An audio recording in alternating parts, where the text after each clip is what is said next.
Are we witnessing the world order we assumed was stable actually breaking? For decades after World War II, the United States acted as the backbone of global security, a system historians called Pax Americana, a kind of enforced peace under US dominance. If you haven't heard of the Pax Americana, let me break it down for you. After World War II, the US built alliances, stationed troops across the world, controlled key trade routes, and acted as the main security guarantor, especially for Europe. Big wars between major powers were avoided.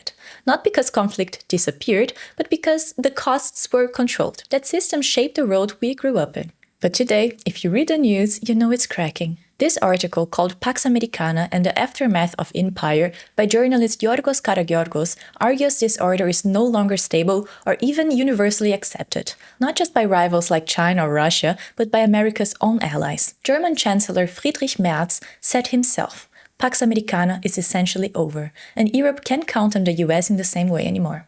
Part of that is strategic. The US priorities are shifting toward competition with China and Russia, but it's also ideological. A new US national security strategy openly supports nationalist forces in Europe and frames things like immigration and EU integration as threats. What's important here is this. Pax Americana was never neutral. It was power. Managed, enforced, and justified as stability.